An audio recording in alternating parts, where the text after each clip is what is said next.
یہ پچھلے دن میں گزرا تو دیکھا کہ بچے کھیل رہے ہیں اور غبارے پھوڑ رہے ہیں، اور جب غبارہ پھٹتا ہے نا تو بچے خوش ہوتے ہیں، کہہ لگاتے ہیں. پھر دوسرا غبارہ ہے وہ اس سے کھیلنے لگ جاتے ہیں، اور پھر جب وہ پھٹتا تو پھر خوش ہوتے ہیں.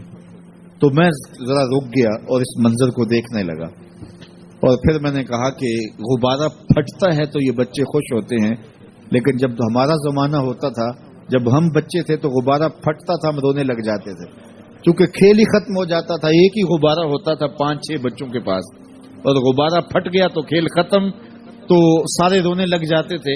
اور اب یہ غبارے پہ غبارہ پھوڑ رہے ہیں اور خوش ہو رہے ہیں، تو کہاں سے کہاں ہم آ پہنچے. لیکن اس زمانے میں اگر کسی سے پوچھا جاتا، لوگ پیدل سفر کرتے اور لباس بھی پورے نہ ہوتے، تو جب کسی سے پوچھا جاتا کیا حال ہے تو وہ لمبا ہاتھ کر کہتا ہے اللہ کا شکر ہے. اس کی باڈی لینگویج بتاتی تھی کہ وہ اس کا رواں اللہ کا شکر ادا کر رہا ہے. تو اس کا لہجہ بتاتا تھا، اس کا انداز بتاتا تھا کہ وہ اللہ کا شکر کس گہرائی قلب سے کر رہا ہے. تو وہ کہتا ہے اللہ کا شکر ہے. اور آج جب کہ اتنی نعمتیں لوگوں کو میسر ہیں، اتنا کچھ نصیب ہے، عالی نصب گھروں میں رہتے ہیں، لمبی لمبی گاڑیاں ہیں، سہولتیں ہیں، آسودگیاں ہیں، آسائشیں ہیں، مالی آسودگی ہے، رہائشی آسودگی ہے، کھانے پینے کے وافر سامان ہیں، ٹیبل پہ اتنے کھانے لگے ہوئے ہوتے ہیں کہ باری نہیں آتی کھانے کی. اور اس قدر لباس ہے کہ موسم گزر جاتا ہے اور بعض لباس بدلنے کی باری نہیں آتی. لیکن اس کے باوجود کسی سے پوچھے جناب کیا حال ہے، آسودہ حال شخص سے بھی پوچھیں تو وہ بھی بڑے آہستگی سے کہتا ہے بس چل ہی رہا ہے. تو وہ زمانہ تھا کہ جب لوگوں کے پاس کچھ تھا نہیں تو لمبا ہاتھ کر کے کہتے، تشکر کا لہجہ کتنا دل آویز تھا، اللہ کا شکر ہے. اور آج کہتے بس گزر ہو ہی رہی ہے، بس چل ہی رہا ہے. تو ناشکری بڑھتی چلی جا رہی. اتنا کچھ ہونے کے باوجود جو ہے وہ ان کا بھی چل ہی رہا ہے. تو کہا ان الانسان لربہ لکنود، بے شک انسان اپنے رب کا ناشکر ہے. اتنی نعمتیں کھانے کے باوجود، اتنی دولتیں سمیٹنے کے باوجود، اتنی عزتیں پانے کے باوجود، اتنی آسائشیں حاصل کر چکنے کے باوجود، دولت کے اتنے انبار رکھنے کے باوجود، اس کی زبان بولتے ہوئے کتنے بخل سے کام لیتی ہے کہ بس گزر اوقات ہو ہی رہی ہے. اور میاں تیرے رب نے تجھے اتنا کچھ دیا، یہ دولتیں، یہ دولتوں کے انبار، یہ آسودگیاں، یہ بہاریں، یہ سب کچھ نہ ہوتا، تجھے زندگی بخش دی تھی، اس کا ہی شکر تیرے اوپر واجب تھا. اللہ اکبر. اللہ نے حضرت انسان کو یہ جو کچھ دیا ہے، کتنی چیزیں ہیں ہمیں پتہ بھی نہیں کہ وہ نعمت ہے، لیکن اللہ نے ہمیں عطا کی. دنیا کا ایک امیر ترین شخص تھا اناسس، تو اس کے یہ آنکھوں کے جو پپوٹے تھے یہ کام کرنا چھوڑ گئے. ہمیں کبھی اس کا احساس بھی نہیں ہوا کہ یہ کوئی نعمت ہے. آٹومیٹک سسٹم میرے رب نے لگایا ہے، ادھر تنکا اڑا ادھر آنکھ بند ہو گئی. لیکن اس کو مسئلہ کیا ہوا کہ یہ پٹھے اس کے ختم ہو گئے اور وہ اپنی مرضی سے آنکھیں نہیں بند کر سکتا تھا. ڈاکٹر سلوشن ٹیپ لگا کے آنکھیں کھول دیتا اور جب اس نے سونا ہوتا تو وہ بند کر دیتا. دنیا کے امیر ترین لوگوں میں سے ایک نام تھا. تو کسی نے اس سے پوچھا کہ تیری زندگی کی سب سے بڑی خواہش؟ اس نے کاش اپنی آنکھیں اپنی مرضی سے کھول سکوں.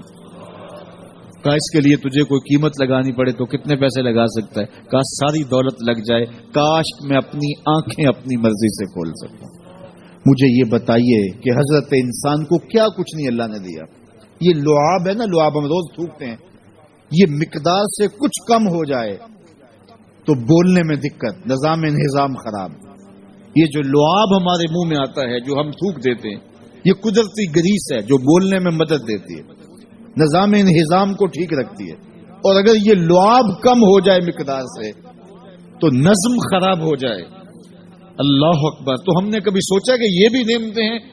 باقی روشن آنکھیں، چمکتا چہرہ اور زور آور ہاتھ، چوڑی چھاتی، دھڑکتا دل، اور کہتے ہیں اس دماغ کا اگر کمپیوٹر تیار کیا جائے تو نیو یارک شہر سے بڑا ایک بکریاں چلانے والے شخص کے دماغ کا کمپیوٹر بنے.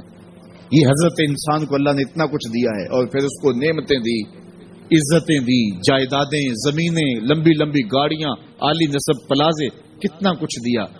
پھر خوبصورت اولادیں دی، کیا تسکین قلب کے لیے رکھا اس نے. تو اس کے باوجود بھی یہ کہہ رہا ہے بس چل رہا ہے، گزر اوقات ہو رہی ہے۔ میں کوئی بہت لمبی عمر نہیں رکھتا، لیکن مجھے آج سے 35 سال پہلے کے حالات کی ہوش ہے، اور جو میرے سے زیادہ عمر میں ہیں وہ اس سے پہلے کے حالات جانتے ہیں۔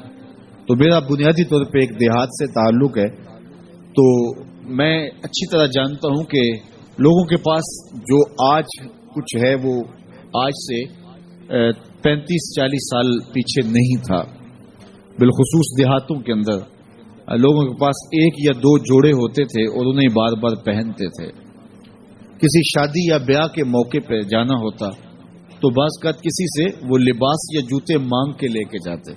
مجھے اچھی طرح یاد ہے کہ اس زمانے میں لوگ اپنے کندھے پر ایک کپڑا رکھا کرتے تھے، اور شادی پر اگر کسی نے جانا ہوتا تو جس کا کپڑا بہت اچھا ہوتا تو اس سے وہ مانگ لیا کرتے تھے کہ میں نے ذرا شادی پہ جانا ہے۔ بڑے بھائی کے جوتے پہن لیا کرتے تھے، اور اسی طرح گزر ہوتا تھا۔ کبھی کوئی شکوہ زبان میں پیدا نہیں ہوا تھا، اور لوگوں کے شکستہ سے کچے گھر ہوتے تھے، اور گھر کے صحن میں ایک درخت ہوتا تھا، دوپہر وہاں کاٹ لیتے تھے۔